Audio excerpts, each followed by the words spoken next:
Yo, welcome back, kembali lagi di channel Atowa Hayato. Bagaimana kabar nakama sekalian? Semoga selalu baik-baik saja. Setelah muncul secara tiba-tiba di hadapan para anak buahnya, sosok Oden Kozuki mengatakan bahwa dia berhasil selamat karena kemampuan dari Kozuki Toki. Tapi Oden tak menjelaskan detail kejadiannya. Dia beralasan itu akan memakan banyak waktu. Nah, saat ini lebih baik segera bergegas untuk menghajar Kaido. Setelah mendengar perkataan Oden itu, 7 samurai Akazaya yaitu Kinemon, Nekomamushi, Okiku, Inuarashi, Kawamatsu, Izo, dan Denjiro terlihat percaya. Mereka menangis haru dan segera mendekat kepada Oden. Namun Asura Doji mencegahnya. Dia mengatakan, "Jangan percaya, tak mungkin jika dia adalah Tuan Oden." Lalu Reizo juga terlihat masih bisa berpikir jernih. Dia mengingatkan Kinemon bahwa kemampuan Nyonya Toki tak bisa digunakan untuk kembali ke masa lalu. Ketika eksekusi, Tuan Oden sudah mati dan pada masa sekarang pun semuanya akan tetap sama. Itu adalah fakta yang tak terbantahkan. Melihat adanya ketidakkompakan dari para anak buahnya, sosok Oden Kozuki mulai mencabut pedangnya. Sementara itu, Kinemon masih belum mau mempercayai akal sehatnya, yang memang jelas akan mengatakan bahwa sosok di hadapannya itu bukanlah Oden Kozuki yang asli. Asura Doji pun langsung bertindak. Dia memukul Kinemon untuk menyadarkannya, sekaligus langsung menyerang sosok Oden itu untuk membuktikan bahwa dia adalah palsu. Serangan Asura Doji berhasil mengenai wajah Oden, dan ternyata Oden tak mengeluarkan darah. Ya, akhirnya di sini jelas jika Oden yang muncul di masa ini adalah palsu, dan itu merupakan lukisan dari Kanjuro yang hanya akan terhapus jika dia dilukai. Tapi pembuktian itu harus dibayar mahal oleh Asura Doji. Pedang Oden palsu menembus tubuhnya dan membuat lukanya semakin parah. Oden palsu yang sudah melukai Asura Doji saat ini menarik kedua pedangnya. Dia tertawa dan masih mengaku sebagai Oden asli, walaupun hal itu sia-sia. Okiku pun merasa bersalah karena dia gagal untuk menghabisi Kanjuro. Tapi Asura Doji menyadari memang berat untuk melakukan hal itu karena Kanjuro memang pernah menjadi bagian dari mereka. Akhirnya Oden palsu mengaku bahwa dia hanyalah lukisan yang dibuat oleh Kanjuro. Dan hingga saat ini pun Kanjuro masih menjadi musuh yang berniat untuk menghancurkan nama Kozuki dengan cara menggambar Oden palsu. Para samurai Akazaya yang lain pun semakin emosi. Mereka akan segera menyerang. Namun tiba-tiba mereka mendengar pemberitahuan tentang Momonosuke. Penerus tuan mereka itu sedang dalam bahaya karena posisinya sudah diketahui musuh dan sedang dikejar. Mereka pun berencana untuk segera menolong Momonosuke. Namun Oden palsu tak tinggal diam. Dia ingin menahan Akazaya Nen agar tak bisa pergi dari tempat itu. Bahkan dia menyalakan bom untuk meledek bersama dengan mereka. Beruntung Asura Doji kembali melakukan gerak cepat. Tanpa basa-basi dia mendorong tubuh Oden palsu ke arah jendela, kemudian jatuh bersamanya. Sambil melakukan hal itu, Asura Doji mengatakan, "Jangan merusak nama Kozuki lebih dari ini." Lalu keduanya pun meledak. Tubuh Asura Doji terlihat terkapar. Tampaknya dia sudah tak bisa pergi untuk menolong Momonosuke. Sementara itu, Kinemon dan para samurai Akazaya yang lain terlihat semakin emosi kepada Kanjuro. Setelah Oden palsu meledak, Kanjuro pun terlihat senang. Ternyata mata-mata dari Orochi itu memang berniat mengakhiri hidupnya pada misi ini dalam sebuah pertunjukan yang menurutnya sangat indah. Entah apa lagi yang akan dilakukan oleh Kanjuro setelah ini, tapi apapun itu tentu akan merepotkan. Selanjutnya muncul sosok gajah besar di lokasi Akazaya 9. Tentu dia adalah Jack yang muncul dengan wujud full Zoan-nya. Di sini keadaan Jack tak cukup baik. Dia mengalami luka yang cukup parah, namun masih memaksakan diri untuk menghampiri Akazaya 9. Melihat hal itu, Inuarashi berniat akan menahan Jack seorang diri agar tak jatuh korban lebih banyak. Dia merasa keadaannya saat ini dengan Jack tak berbeda jauh, yaitu sama-sama terluka. Tapi menurut Mimin sih, Inu tak akan mampu untuk menahan Jack seorang diri.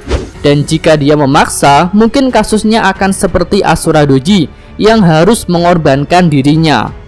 Inu pun mempersilahkan rekan-rekannya yang lain untuk pergi menyelamatkan Momonosuke. Lalu Jack berkata, "Di tempat ini kau tak bisa melihat bulan." Kata-kata itu seolah ingin mendesak dan mengejek Inu, karena tanpa cahaya bulan dia tak bisa berubah ke wujud sulong. Namun Inu tak kalah bacot. Dia mengatakan, "Di sini juga tak ada gas beracun."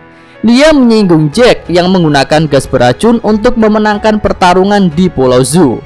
Nah, kita tinggalkan Akazaya Nen dan beralih ke scene selanjutnya. Di sini ada Orochi yang sudah kembali bangkit dan jelas dia ingin membalas Kaido yang sudah mengkhianatinya. Dia pun membakar bagian-bagian kastil Onigashima dan berniat untuk membakar semuanya.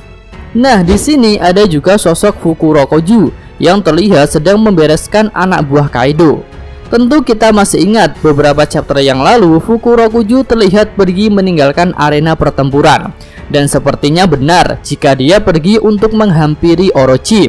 Sehingga di chapter ini dia sudah bersama Shogun Wano itu. Sampai di sini ada dua kemungkinan mengenai tindakan yang dilakukan oleh Fukurokoju. Pertama, dialah yang membangkitkan Orochi. Atau yang kedua, dia sudah tahu butuh berapa lama bagi Orochi untuk bangkit, sehingga dia pergi untuk menghampiri Orochi. Dan selanjutnya, sesuai pendapat Mimin di video sebelumnya, bahwa pertempuran di Onigashima ini akan menjadi battle royale, di mana kubu pasukan aliansi, kubu Kaido Big Mom, dan kubu Orochi akan saling bertarung. Lanjut, kita menuju ke Momonosuke. Di sini dia sudah kembali ke wujud manusianya. Ternyata Momo sudah lebih baik untuk bisa mengontrol perubahan naganya, sehingga bisa kembali ke wujud manusia dengan cepat. Di sini Momo mengatakan jika dia terkejut dan sedih, dia akan langsung berubah menjadi naga. Yamato pun cukup terkejut dengan perubahan Momo, dan jika Momo bisa menjadi naga yang besar dan buas seperti Kaido, tentu hal itu akan sangat membantu. Kami rasa ini adalah sebuah clue jika Momo nantinya akan bisa berubah menjadi naga besar, entah pada pertempuran ini atau mungkin ketika dia sudah dewasa. Kemudian Yamato penasaran dengan keadaan Luffy yang sedang bertarung dengan Kaido. Dia pun gregetan, ingin ikut bertarung sebagai Oden Kozuki untuk menghadapi ayahnya itu. Nah, ketika Yamato mengatakan hal tersebut, tiba-tiba Momonosuke menjawab, "Luffy sedang melemah, tapi dia baik-baik saja." Shinobu pun terkejut karena Momo bisa tahu keadaan Luffy saat ini. Di video yang lalu kami punya dua kemungkinan mengenai cara Momo bisa tahu keadaan Luffy. Pertama, itu adalah kemampuan naga pinknya Momonosuke. Dan yang kedua, itu merupakan Kenbon Shokuhaki. Namun di video kali ini ada satu pendapat lagi yang menurut Mimin cukup masuk akal, yaitu ketika Momonosuke sudah bisa mengendalikan wujud naganya, dia akan jadi terhubung dengan Kaido. Jadi Momo bisa tahu keadaan Luffy saat ini karena Kaido juga mengetahuinya. Tentu alasan Momo bisa terhubung dengan Kaido adalah berkat makan buah buatan Vegapunk yang mengandung DNA-nya Kaido. Selanjutnya kita beralih ke atap Onigashima. Di sini pertarungan masih berlanjut. Tampaknya haki Luffy sudah kembali karena dia sudah mulai menyerang Kaido lagi. Namun Luffy belum berubah ke wujud Gear 4. Dia pun terlempar karena serangan Kaido. Selama skip pertempuran ini, tampaknya para supernova menyerang bentuk hybrid Kaido. Namun semua serangan mereka tak berguna. Di sini Kid mengatakan rasanya tak ada serangan yang berpengaruh padanya. Namun Luffy membantahnya. Dia mengatakan pasti berpengaruh. Setelah menerima serangan sebanyak itu, mana mungkin tidak mempan? Dia juga manusia kan? Setelah mengatakan itu, Luffy kembali maju untuk menyerang. Namun lagi-lagi dia terlempar jauh ke belakang.